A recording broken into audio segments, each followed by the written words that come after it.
ദിവ്യാത്മാക്കൾക്കെല്ലാം വിനീതമായ നമസ്കാരം.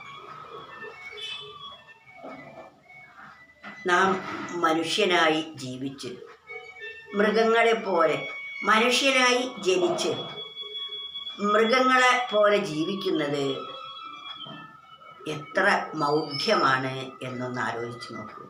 മനുഷ്യനായി ജനിച്ചു മനുഷ്യനെ പോലെ ജീവിക്കാൻ പഠിക്കണം.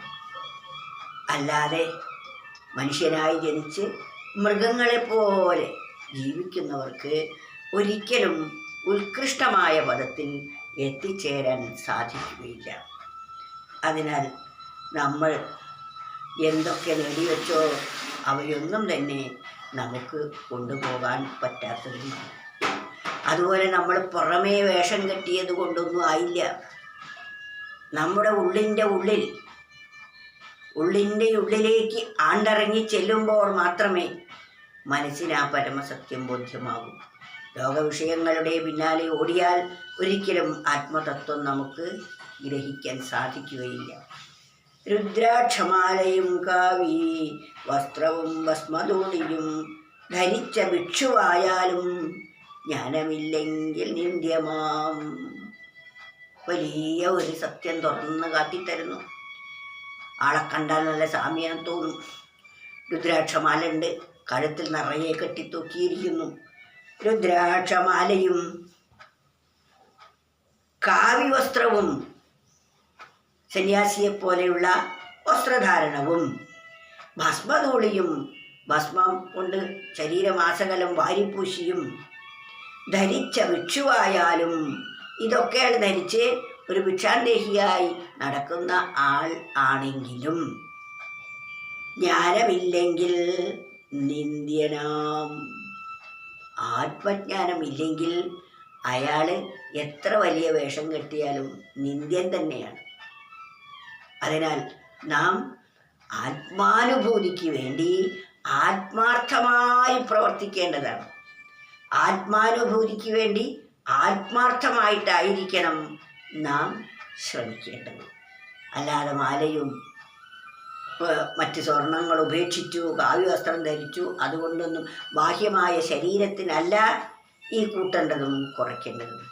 നമ്മുടെ മനസ്സ് ഇന്ദ്രിയങ്ങളിൽ കൂടി ലോക വിഷയങ്ങളിലേക്ക് ഓടിക്കൊണ്ടിരിക്കുന്ന പ്രവണതയെ തടഞ്ഞ് അതിന് ആത്മോന്നതിയിലേക്ക് തിരിച്ചുവിടുക എന്ന പ്രക്രിയ നമ്മൾ ചെയ്യണം.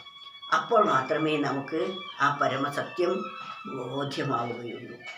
രുദ്രാക്ഷമാലയും കാവി വസ്ത്രവും ഭസ്മധൂളിയും ധരിച്ച ഭിക്ഷുവായാലും ജ്ഞാനമില്ലെങ്കിൽ നിന്ദ്യനാം. ജ്ഞാനം എന്ന് പറഞ്ഞാൽ ആത്മാവിനെ അറിയുക. ആത്മജ്ഞാനം ഇല്ലെങ്കിൽ അവർ നിന്ദ്യന്മാരാണ്. എത്ര വലിയ വേഷം കെട്ടിയിട്ടും കാര്യമില്ല. അതാണ് നാം മനസ്സിലാക്കേണ്ടത്. ഈ ലോകത്തിലെ ഏതു വസ്തുവും അല്പകാലത്തേക്ക് മാത്രമുള്ളതാണെന്ന് നാം പ്രത്യേകം മനസ്സിലാക്കിയിരിക്കണം. ഇതെല്ലാം ക്ഷണികവും തുച്ഛവുമാണ്. എന്നാൽ അനശ്വരമായ ആത്മാനന്ദ വസ്തു തന്നിൽ തന്നെയാണ് നിറഞ്ഞിരിക്കുന്നത് എന്ന് എല്ലാ മഹത്തുക്കളും വെളിവാക്കിയിരിക്കുന്നു. തൻ്റെ മുഖത്തൊരു കണ്ണട വെച്ച് നോക്കിയാൽ ആ കണ്ണടയുടെ നിറം എന്താണോ അതായിരിക്കും ഈ ലോകം.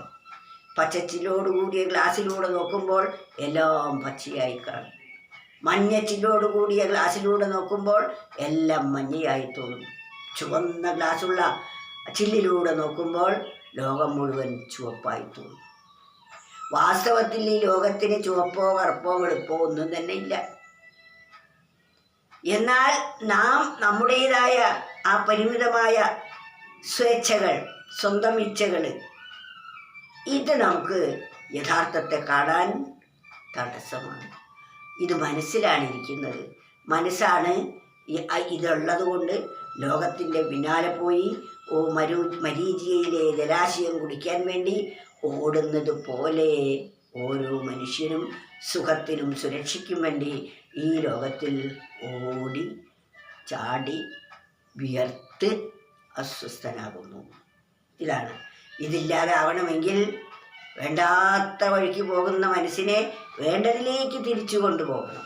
വേണ്ടാത്ത കാര്യത്തിൽ ഓടും പോലെ വേണ്ടുന്ന കാര്യത്തിലോടിക്കൊണ്ടിടിൽ താണ്ടാം ഈ സംസാരക്കടലേ എന്നാൽ ആണ്ടിടാം ആനന്ദക്കടലിൻ്റെ മധ്യേ. അനന്തമാകുന്ന കടലിൻ്റെ മധ്യത്തിൽ നമുക്ക് മുങ്ങിക്കുളിക്കാം. അതിനെന്ത് വേണം? വേണ്ടാത്ത കാര്യത്തിലോടും പോലെ വേണ്ടുന്ന കാര്യത്തിലോടിക്കൊണ്ടിടിൽ. അസത്തായ പദാർത്ഥങ്ങളുടെ പിന്നാലെ നാം സുരക്ഷയ്ക്കും സുഖത്തിനും വേണ്ടി ഓടി നമ്മുടെ ആയുഷ്കാലം മുഴുവൻ തീരുന്നു. പിന്നെ ഒന്നും നേടാനാവാതെ ഈ ദേഹവും ഉപേക്ഷിക്കുന്നു. അതിനാൽ ഇപ്പോൾ കിട്ടിയിരിക്കുന്ന ഈ അവസരം, ഈ ശരീരം കൊണ്ട് ഉപയോഗിച്ച് നമ്മൾ ആ സത്യസാക്ഷാത്കാരത്തിന് വേണ്ടിയായിരിക്കണം ഓരോ സെക്കൻഡും വിനിയോഗിക്കേണ്ടത്. നമ്മൾ ചെയ്യേണ്ട സ്വധർമ്മം ചെയ്യുമ്പോഴും നമ്മുടെ മനസ്സിൽ ആ ചിന്ത എപ്പോഴും നിലനിർത്തിക്കൊണ്ടേ ഇരിക്കണം. അപ്പോൾ മാത്രമേ നമുക്ക് പരമസത്യം ബോധിക്കാൻ സാധിക്കുകയുള്ളൂ.